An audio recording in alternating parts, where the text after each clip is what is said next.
Okay, so today we are going to talk about some of the limitations and vulnerabilities of blockchain. And the goal for this lecture is for you to know what are the problems that blockchain is facing right now.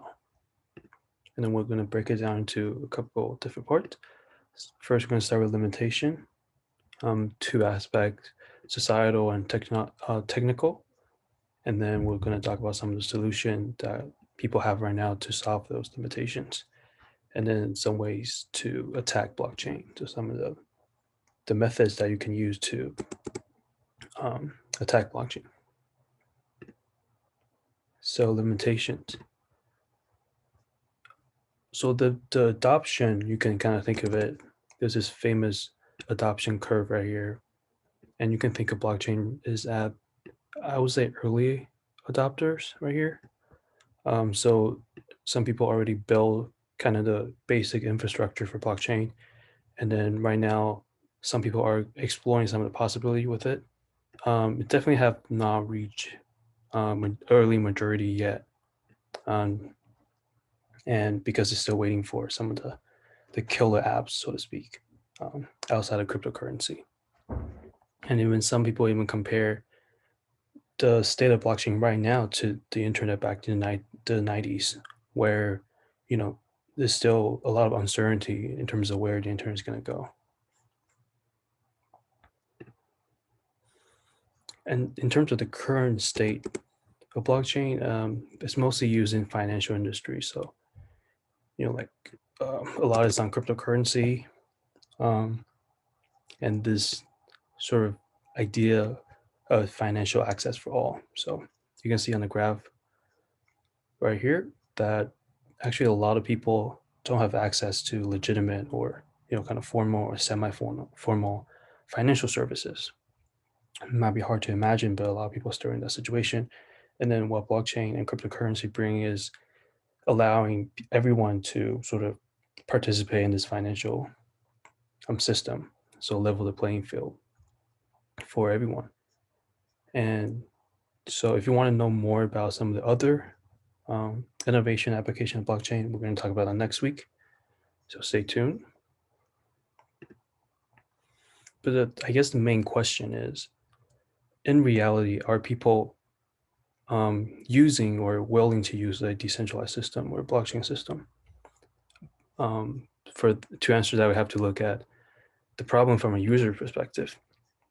So there's this thing called blockchain invisibility, which basically means that from the perspective of a user is using a blockchain or not, or a decentralized system or centralized system, doesn't matter too much. So we have talked about this graph, I think in the first lecture or the second lecture. If you're a user right here, you really don't care which node you're accessing to. You just care about the service being provided to you, no matter it's directly through multiple nodes or directly through one node, right? You just care about the content that's being served to you.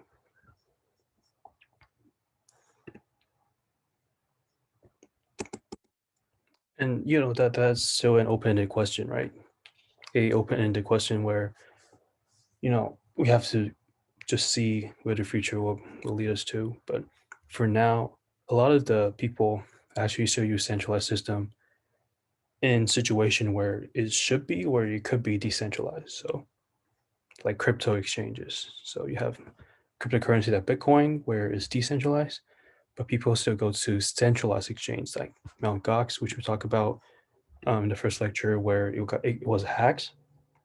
And then now it's sort of Coinbase, which is pretty promising startup, but it's still a centralized system. And people still tend to go to centralized system for a couple of reasons right here. First, you don't need to memorize or store your own private key. So if you remember from the Bitcoin lecture, if you lose your private key, then you lose access to your Bitcoin. So many people push the responsibility to the platform, a centralized platform. And that also allow you to, in case you forget your password, you can reset it. But if you forget your private key or lost your private key, then you won't be able to recover anything. And so sometimes the centralized system is also faster because they actually use some internal accounting instead of putting everything on the blockchain, which also results in sometimes minor, less transaction fee because there's no miner involved. And then they just sort of gather all the transaction internally and then push it onto the blockchain once every while.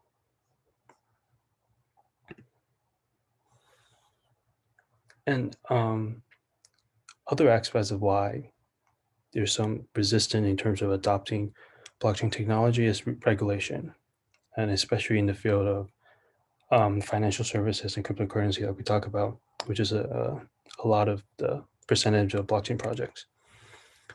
And even without a decentralized system, even if you want to start a centralized financial system, it's still very hard. The regulation is still very tight, mainly because you need to be able to provide these two things. So KYC and AML. So you need to be able to know your customer, and you need to be able to know where the transaction is going to some degree, and then that prevents anti-money laundering where bad things could happen. And in the United States, there's a lot of agencies like Department of Treasury, SEC, FTC, IRS, Security and Exchange Commission, Federal Trade Commission, Internal Revenue Service, Financial Crime Enforcement Network, that they kind of have this overlap authority in terms of regulation in the financial area. So, and they each have different sort of definition and perspective and approach to crypto, and so that makes it hard to kind of obey the laws and stuff.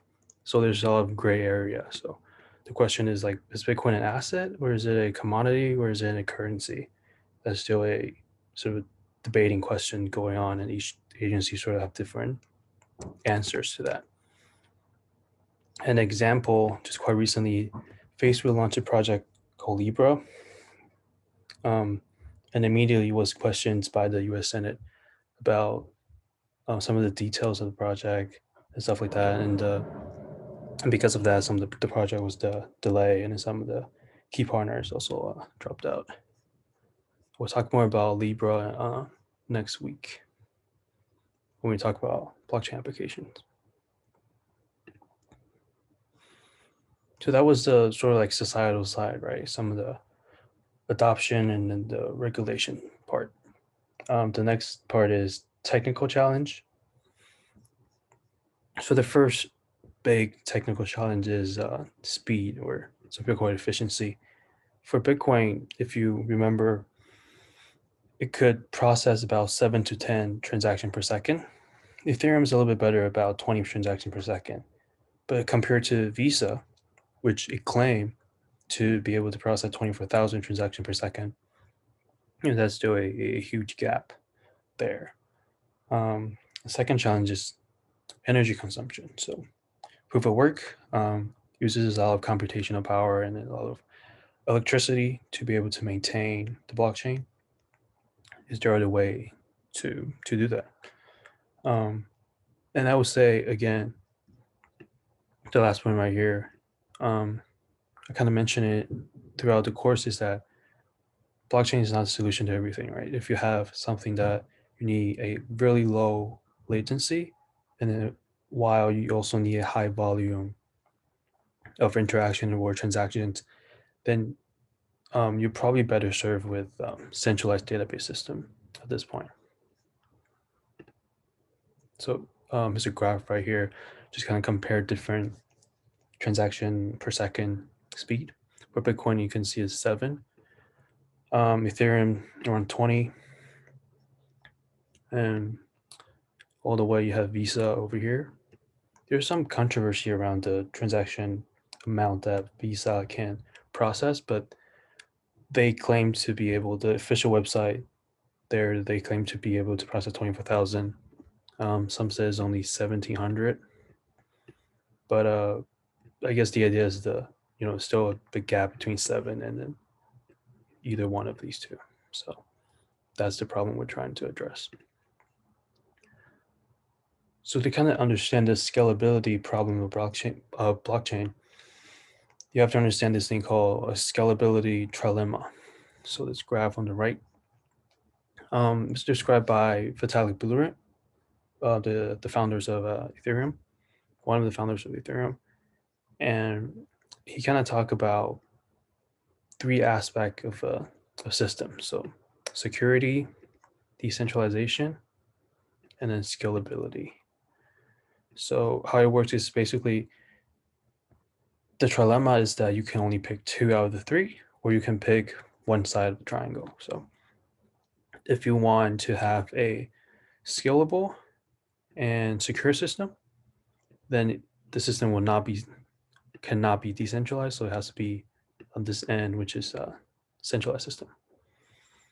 And then pretty much the same apply if you want a decentralized system, but also want security, then you won't be able to have scalability. So that's kind of where Bitcoin is right now.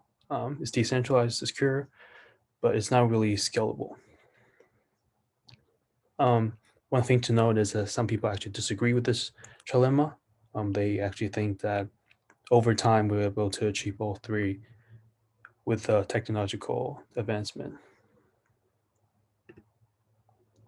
And just kind of more details on each one of them. And then here's some examples. There's some definition for each one. You can read about it later, but like I talk about, Bitcoin and Ethereum is on this side of the triangle. And then you have, database system like Oracle or, something that is centralized while secure and scalable, but it's not decentralized. And you have some other things on this side of the triangle as well.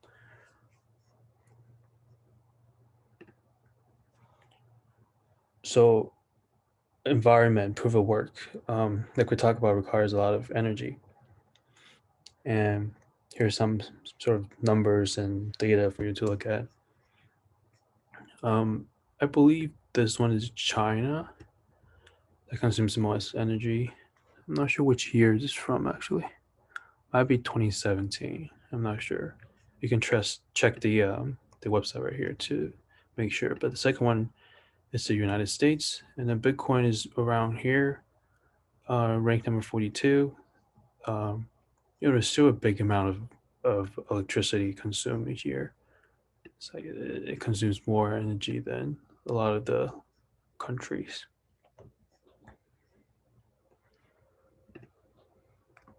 So what are some of the solutions that we can do to address those limitations? So in terms of scalability, we can try to use someone have the idea of layer 2 and also permissioned blockchain, which we'll get into each in a minute. And then for the environmental aspect of proof of work, which is essentially a consensus protocol for people to reach an agreement on the state of blockchain. So how can we find other methods, some alternative consensus protocol for people to reach a agreement on blockchain, which will have some example. And then some other technical issue is disagreement. So what happened when, because blockchain is a decentralized system, what happened when, if some people think that something should be done while the others think they shouldn't be done? So that's something called fork, which we'll get into as well. So first, layer 2, just kind of address the scalability problem. So the idea of layer 2, also called side chain, is sort of shifting some transaction to off chain. So you have the main blockchain, you have the main Bitcoin or Ethereum blockchain, and then instead of every transaction you push it to the blockchain every time, you kind of settle everything on the side first, and then record the final results to the blockchain. So instead of making two transactions here, you're actually making one transaction, and that will kind of speed up the process because you're not recording as much transaction. So the bandwidth of the whole network could increase.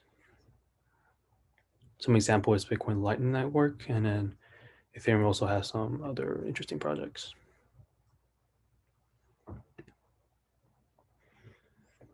And another way to address this scalability issue is something called a enterprise blockchain, which some people also call distributed ledger technology, DLT, and essentially a permissioned blockchain. So if you know Bitcoin or Ethereum, it's a permissionless blockchain, which means everyone can access. We'll have formal definition on the next slide. But the permission blockchains basically mean that you have to have some sort of requirement to join the blockchain and operate based on private members. So you have to meet some sort of requirements to join the network.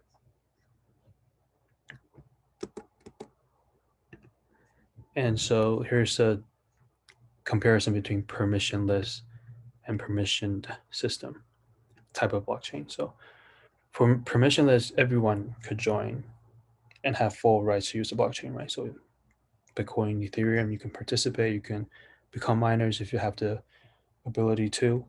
But for permissioned system, if you want to join, you have to meet some requirements, and then or you have to do some actions in order to get in. So you have to be kind of pre-verified user. And in most cases, you have to also prove who you say you are. But also, in terms of the miners, if you want to create a new block, in a permission system, in most cases, is that only a selected group of people could become miners and propose a new block, which is different from a permissionless system that everyone technically could propose a new block. So there are also different type of permissioned blockchain. There's private, and then it's called federated or consortium blockchain, permission blockchain. And the difference is pretty settled. The private one is basically only one party have full control of the blockchains, pretty close to a centralized system at this point. And then the consortium one is you kind of have a small group of people. So not everyone, but you have select of, maybe more than a few group of people, and those are the people that have full access to the blockchain and full power. And to reach consensus is to have these group of people agree on the state of the blockchain. Here's a chart to kind of compare it. Yeah, public, private consortium, permissionless, and then some of the details over here as well. Okay, so next is the environmental solution. So what are some of the other ways that we can do to not use proof of work, to not cause computational power and electricity? There's a lot of them out there. We're just going to point out to a few that are most famous. So proof of stake, if you remember from Ethereum's lecture from last week, this is what Ethereum 2.0 is going to use ultimately, is proof of stake. Basically, the idea is to have people put their coin, stake their coin, pledge their coins, and in exchange, they'll get a possibility, a chance to become a validator and create a new block.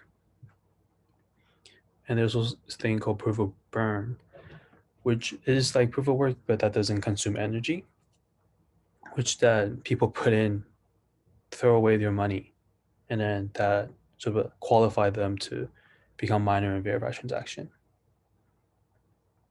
And proof of capacity is, instead of using computational power, use storage. So you need to have enough storage to store something temporary, and then that allows you to become a miner. And then one last example is proof of elapsed time. Proof of elapsed time, which is basically you have, which is kind of strange idea, but you have to wait for a certain amount of time, and the first one who actually finished the waiting could be able to mine a new block. And like I said, there's a lot of others out there. So like we talked about, what if there's some disagreement between different group of people on the blockchain? And what happens is there's a fork. So a fork is what happens when a blockchain diverges into two potential path forward. So kind of like this, you have a block, and then some people go this way, some people go the other way. And usually this happen with there's a change in protocol. Basically, there's maybe a software update or some disagreement between people. And there are two types, hard fork and soft fork, which is actually demonstrated right here. But to talk about more detail, we're going to go to the next slide. So hard fork, which is not backward compatible, that you can kind of see right here. So if you have to sort of upgrade the nodes, and once you upgrade, you cannot communicate with the nodes that have not upgraded. So you have some, at this point, some people go this way and some people go this way. So they actually fall into two separate blockchains at this point. They will never sort of converge again. And this actually happened with both Bitcoin and Ethereum a while ago. So Bitcoin actually has some argument about the size of the block, and it was forked into Bitcoin and Bitcoin Cash. Ethereum, there was some disagreement on something, and they forked into Ethereum and Ethereum Classic. So this has actually happened before. But more often, there's what happens is soft fork, which is backward compatible, which happens when the entire sort of community wanted to do some upgrade to the software. So you have some nodes, and then you could go this way, but this could also go kind of accept the old block, as long as the old block does not violate the protocol in the new updated software, which you can see from this one. These block is valid in the old protocol, but it violates some of the terms in the new software update, so it's not able to accept. Whereas this block is still the old kind of style, but it does not violate anything in the upgraded software. So the next section is what are some of the ways to attack blockchain? Some of the vulnerabilities of blockchain. And there's actually a lot that you can find. I kind of separate it into 4 different parts. So you can sort of attack the peer-to-peer network. You can try to attack the smart contract. You can try to attack the wallet, or just kind of mess with the identity of people. And you can mess with the consensus system, which is actually the most common one to occur. So some definition, I know it's a lot of words, but we're just going to point to a few.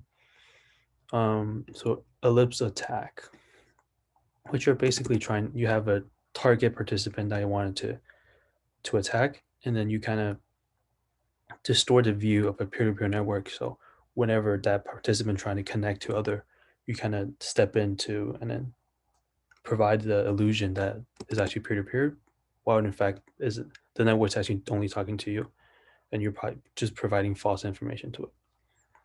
It's called Sybil attack, which is you kind of flood the network with fake peers, so that you kind of put the system in a more vulnerable position, and you're constantly putting out false information, basically.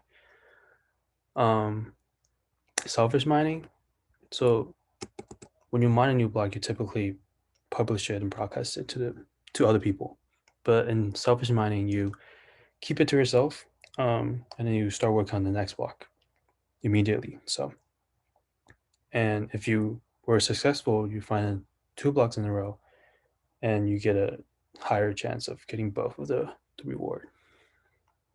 Obviously, some malware on the computer, and probably the most famous one is 51% attack, which we'll talk about in the next slide. And there's some other one as well that kind of mess with your identity. So you have the Destiny attack that actually send you some small amount of a transaction to try to find out who you are. You have some the DAO attack, and some wallet attack that try to find the bug in smart contract and try to take advantage of it.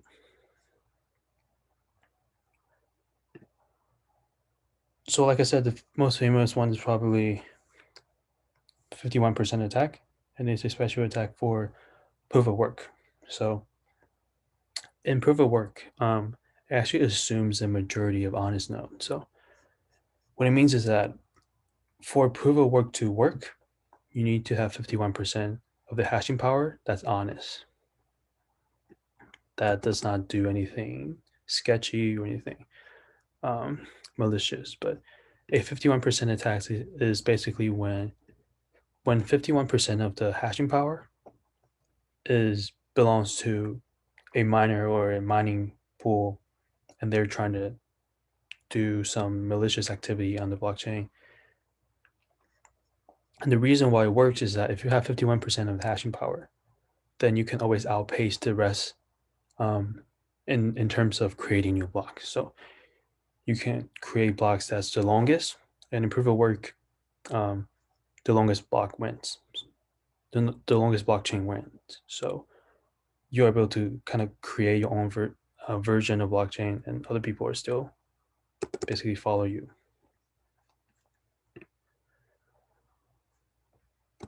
And here's sort of the Bitcoin mining map. And you kind of see right here, the most the country that has the most hashing rate, so the most computational power for mining, is actually in China. The second, I think, is either in Russia or the US. I have to look into the data, but you can check it on the website right here. So, and the right here, US and Russia. The contrast is actually pretty big. China has about 65% of the hashing power, while the US has 7.24. And we talk about 51% attack, but these 65 belongs to multiple mining pool or miners, so it's actually not a 51% attack.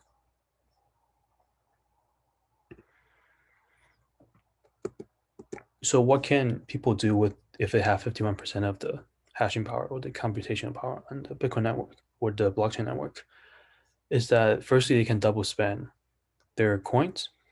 So if you remember, double spending is that you can spend the same coin to different people, which is something that Bitcoin solved. But if you have 51% of Bitcoin network, then you're able to double spend your Bitcoin. And the second thing you can do if you have this attack is that you can sort of prevent transactions from being confirmed. You can also block transactions for other people and things like that.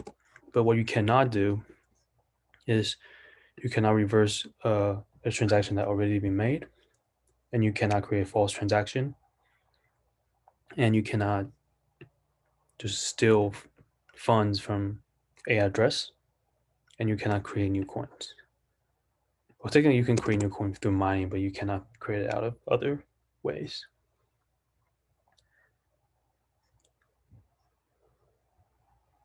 And yeah, here's a example of how to double spend. So let's say this devil emoji wants to use the same coin to buy from this emoji and this emoji. So how would the devil do it?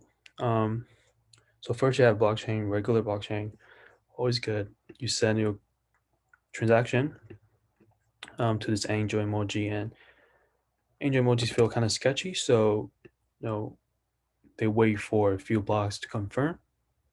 Typically, actually, you have to wait till 6 blocks to confirm, but for the sake of this example, let's just say they wait for 2 blocks, and on the second block, they say, okay, it's confirmed. I'll give you the service with the good that you purchased.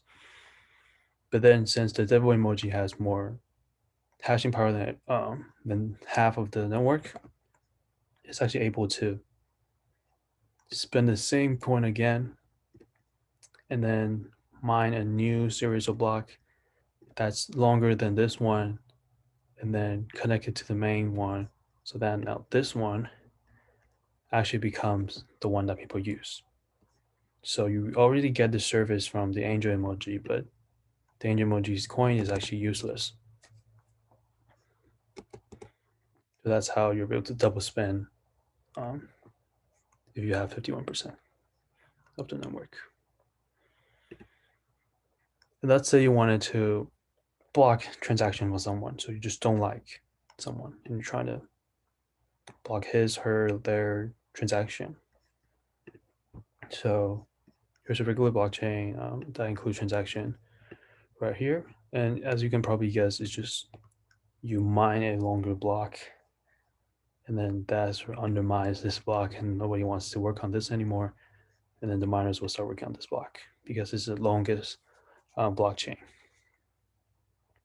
And the way that proof of work, the 51% attack, is that it actually compromised the whole trust, people's trust in the network. So if you have someone, if you know someone that has 51% of hashing power Bitcoin, then basically nobody's going to use Bitcoin because someone out there is gonna could undo the transaction, could block the transaction that you do, or just do some malicious stuff that you don't want them to do. So, and that's why this is such a dangerous attack on proof of work system. So yeah, that's it for this lecture. If you have any questions, ask me in the group or after the lecture. Here's some homework assignment for you to check out later to understand the material better. So yeah, thanks.